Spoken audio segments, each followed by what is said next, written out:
Hola a todos, ¿qué tal? ¿Cómo les va? Les doy la bienvenida a Centro del Héroe de los podcasts, en el que uno se habla de fútbol y el otro de Marvel y DC. Hoy estaremos charlando sobre Marvel, en este caso sobre Sony y Marvel, lo que representó la última película de Sony como tal, digamos, del arácnido.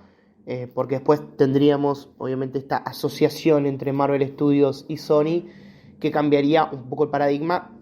Claramente también cambiaría al personaje y a su concepción en sí. Vamos a hablar de Amazing Spider-Man, de esta cinta que, como sabrán en el título, es un cierre doloroso. En muchos sentidos, no solo en lo que es la película en sí, que obviamente es un cierre súper doloroso, y que bueno, por obvias razones, ¿no? Lo conocen. Para los que no lo conocen, obviamente vamos a hablar con spoilers. Pero bueno, es una película que igual, más allá de que no se conozca por ahí, es muy comentada dentro del universo de películas de superhéroes, ¿no? Creo que es una de las cintas que más se habla porque, bueno, creo que es más recordada que la primera. Yo recuerdo que para el podcast que le dediqué a The Amazing Spider-Man, a la primera película de esta saga, puse que era la cinta olvidada, porque consideré que es una película de la que la gente no se acuerda mucho por ahí a la hora de hacer análisis y demás. No por la trama, que también la trama ayudó. No considero que sea una película olvidable, sí que es una película como olvidada. Como que esta película, para mí, siendo, ya metiéndome en el análisis de Amazing Spider-Man 2, para mí es inferior a Amazing Spider-Man 1, pero es más recordada. ¿Por qué? Por un montón de factores. Uno es el traje, pero principalmente la muerte de Gwen Stacy. Y creo que también tiene que ver que es la última película de Andrew Garfield en su saga. Es un cierre doloroso porque es el cierre de la saga, porque es la muerte de Gwen Stacy, porque se da un final precipitado a una saga que prometía muchísimo. Yo creo que esta saga tenía mucho potencial para hacer en el futuro, y de hecho se habían presentado cosas muy buenas a lo largo de este tiempo y había todo un futuro construido. Ya en un momento hablaremos de lo que significó este cambio de Sony a Marvel Studios, aunque con Sony dando vueltas también y estando muy presente. Pero esta cinta marcó un antes y un después, porque ya la gente necesitaba a Spider-Man dentro de los Vengadores, sin dudas. Dentro de los Avengers, yo creo que sí. Dentro del universo cinematográfico de Marvel, ni hablar.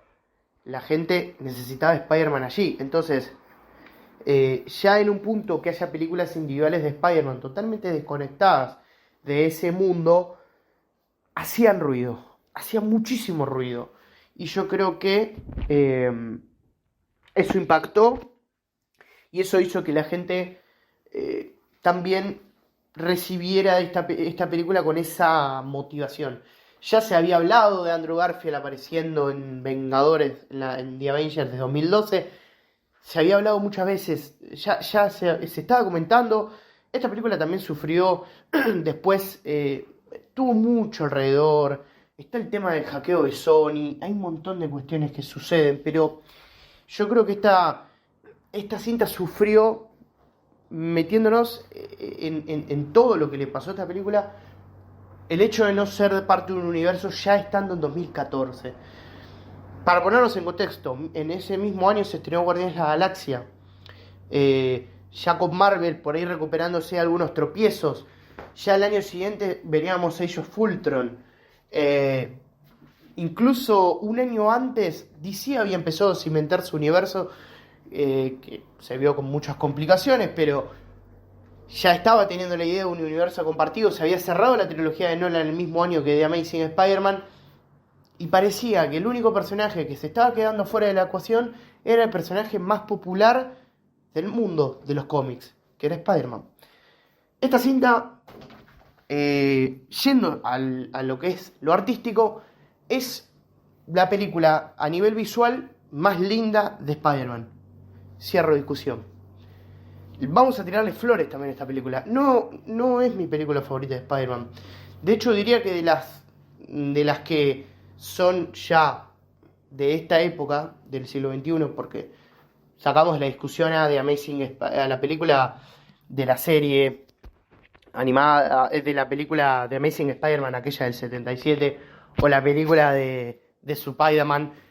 Sacamos esas dos, que sí, son inferiores, pero bueno, no las metemos en esta discusión. A las del siglo XXI, sí, de Amazing Spider-Man 2 me parece la peor. Pero vamos a hablar de las cosas buenas y de las cosas malas, porque tiene muchas cosas buenas y lamentablemente muchas cosas malas. Es una película que a nivel visual te impacta. Yo creo que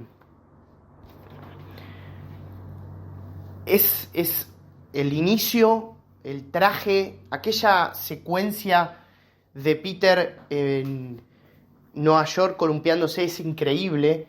Pero como muchas cosas que le pasan a esta saga, hay escenas que arrancan muy bien y terminan muy mal.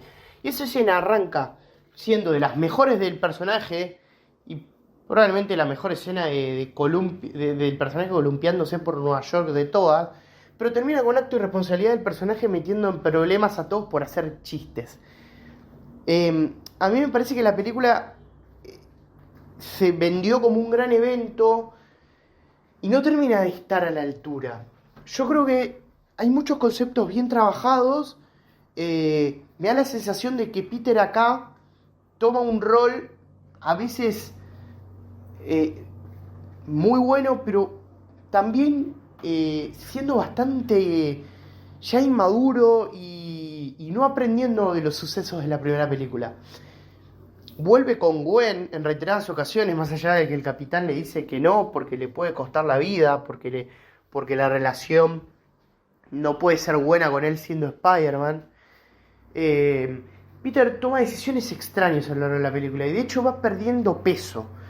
Esa decisión de irse a vivir a Londres porque hay crimen allá atenta contra mucho de lo creado por el personaje. Digamos, sí, tiene su lógica, pero Spider-Man es Nueva York.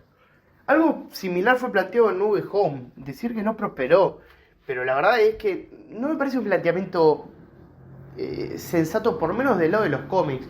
Poder se puede hacer, porque sí, hay crimen en Londres, pero me parece que el personaje tiene que estar arraigado en Nueva York. Obviamente que salva el mundo en otros lados, que en los cómics se ha ido a Canadá, una vez que tuvo que luchar con Wolverine. Está bien, aliado con Wolverine, digo, ¿no?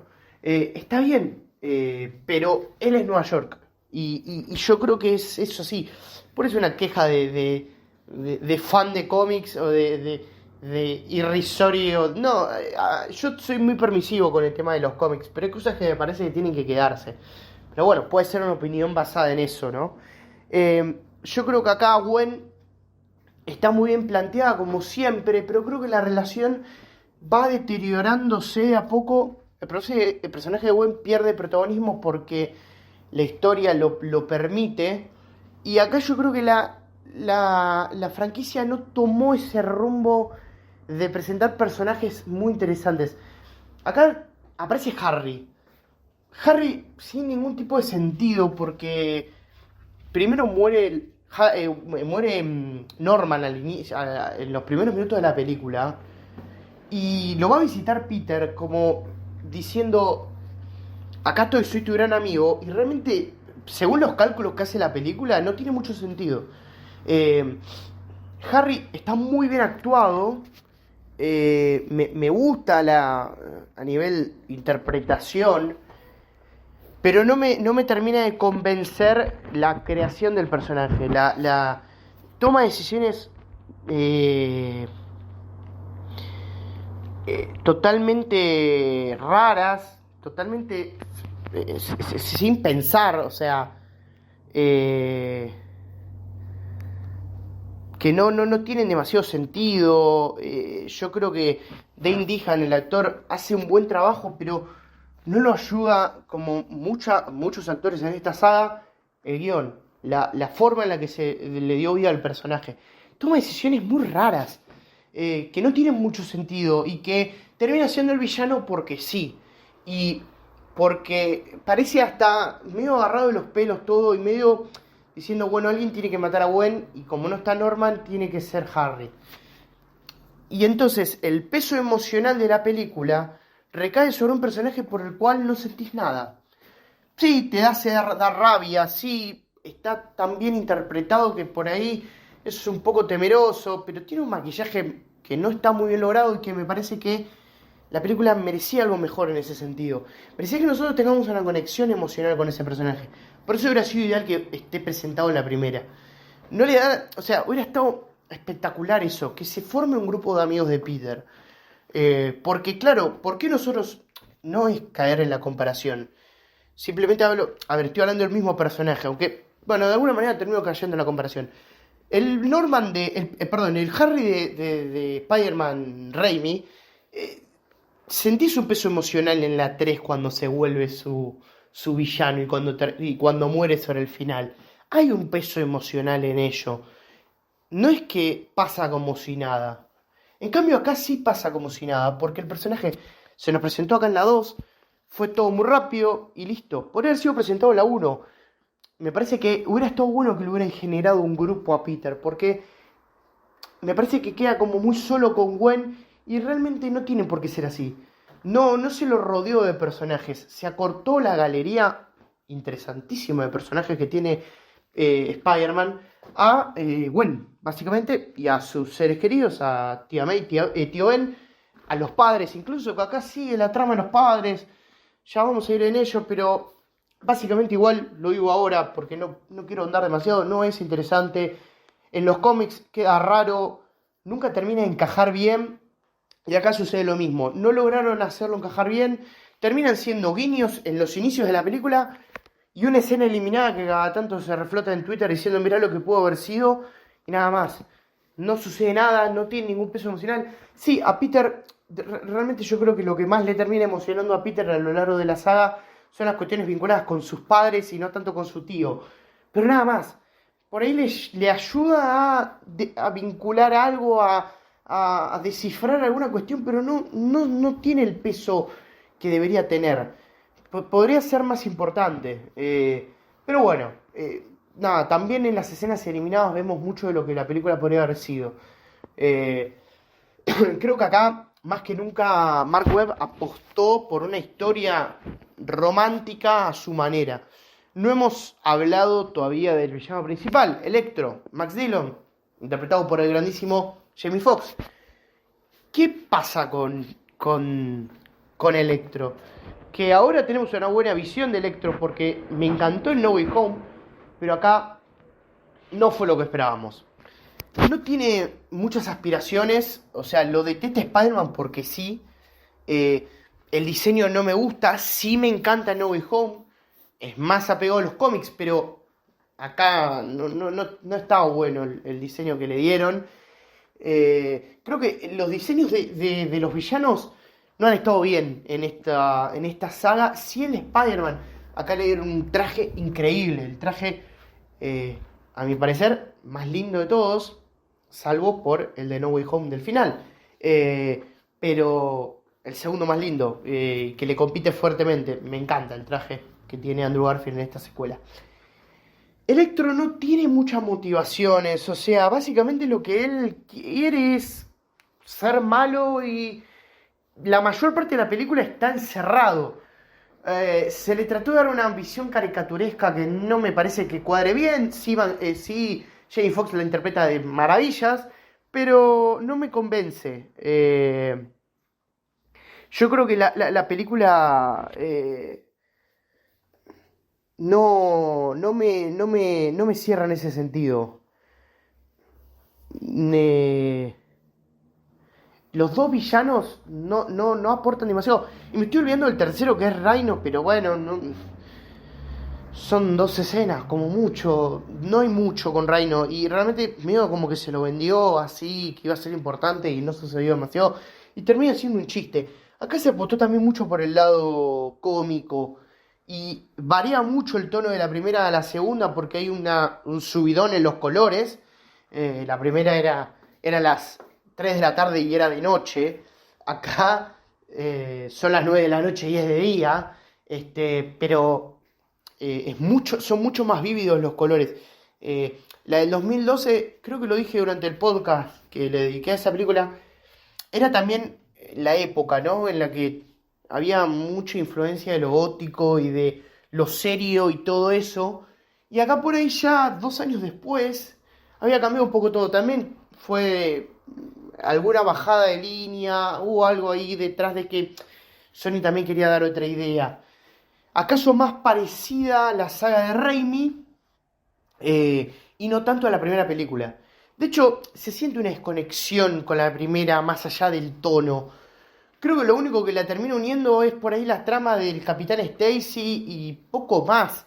O sea, no hay una explicación real, salvo en los cómics previos a la película. Salió un cómic precuela de la cinta que cuenta por qué el cambio de traje, pero claro, no lo muestran en la película. Las cosas, digamos, se entienden en la película. Aquel que compró el cómic precuela, bueno, tuvo la suerte de saber por qué el traje fue modificado y que de hecho fue algo de bueno. Pero me parece bueno, igual es un traje maravilloso, no me quejo para nada, ya lo he dicho. Yo creo que la relación entre Gwen y Peter, si bien se va apagando, sigue siendo lo mejor de la saga, sigue siendo lo mejor de la historia de Spider-Man por lejos en el cine, y que es muy difícil de igualar porque también había muchísima química entre los actores. Entonces, me parece que eso juega muchísimo a la saga y que la salva en muchísimos momentos. Yo creo que es muy clave. Después, a ver, hay un montón de cuestiones durante la película, pero lo que yo creo que todos sentimos es que la escena final es el momento. Eh, y acá está la adaptación de la noche en la que murió Gwen Stacy. Eh, a ver, ¿está bien armado? Sí, porque yo creo que la película nos va llevando hacia un destino al que no queremos llegar. Y la escena en la que sucede sigue rompiendo corazones. Eh, yo creo que eh, es muy bueno, pero hay ciertos detalles de aquella escena que a mí me hacen mucho ruido. Por ejemplo, el atuendo de Gwen está muy bien, pero hay ciertas cosas que por las tuercas que van cayendo cuando ella cae desde la zona del reloj y va cayendo hacia su lamentable, inevitable muerte, se ve un poco manchada la escena si la ven. Es que entre las tuercas y el atuendo es como algo medio raro lo que sucede allí. Y después, algo que me saca mucho de onda y que sucede a lo largo de toda esta saga es que por ahí en pos de darle algo romántico o algo sentimental a las escenas, se les agregan detallecitos que a mí me hacen mucho ruido. Como por ejemplo la telaraña de mano. O sea, es una manito que no es real. O sea, Spider-Man no genera eso y eso está agregado como un guiño porque lo hace el director, hace mucho hincapié, se hizo mucho hincapié en toda la película con mostrarle al espectador detalles que por ahí se siente que no se van a dar cuenta. O sea, ese es como un detalle que obviamente no es como que en realidad esto esté sucediendo. Para mí no es que la intención es que realmente Spider-Man está sacando telarañas con manitos. No, sino que simplemente lo que hacen es mostrarte como si fuera una referencia. No me sale la palabra ahora, pero no termina de funcionar y termina quedando muy raro. Eh, Otro detalle de mostrarle las cosas al espectador así son las apariciones de Capitán Stacy en diferentes momentos. Es raro, no sé, no me cierra. Obviamente después la escena tiene un pozo emocional tremendo. Toda la escena final es increíble, digo, los efectos, Electro luchando, el dubstep eléctrico por ahí no me cierra tanto, pero está buena la escena, está muy bien armada, es entretenida, te mantiene con el paralelismo y la tía May, que me parece que la tía May está muy bien en esta película, incluso mejor que en la primera. Eh, entonces la escena te va llevando, obviamente que cuando muere Gwen te dejan un pozo ahí, ¿no? Y bueno, creo que el final de Peter levantándose, si bien por ahí esa escena con el nene no termina de cerrarme, está bueno, con el discurso de Gwen, con todo, me parece que es un final más digno, ¿no? Obviamente que nos mostraban después cosas del futuro que no llegamos a ver y que habrá que ver si en algún punto se dará, pero me parece que termina eh, siendo un cierre bastante digno, pero doloroso. Me parece que tiene escenas que son increíbles.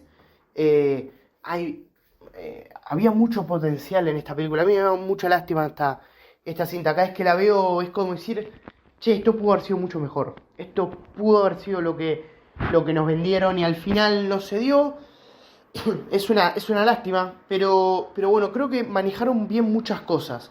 Una lástima a los villanos, una lástima a Electro, porque había algo ahí, lo podrían haber plasmado un poco mejor. Y lo de Harry, yo creo que por ahí, habiéndolo presentado en la primera película, habiendo generado una relación con Peter y Gwen, incluso, porque con Gwen no hay nada, o sea, y con Peter tampoco, porque si lo ponemos a analizar también, entonces, es así, yo creo que podrían haberlo armado, incluso haber vinculado a Mary Jane desde la primera, porque acá también está todo este tema de Mary Jane, que al final, bueno, es toda una historia larga que en algún momento contaré, pero no quiero meterme demasiado en eso, sino en lo que sí fue la película,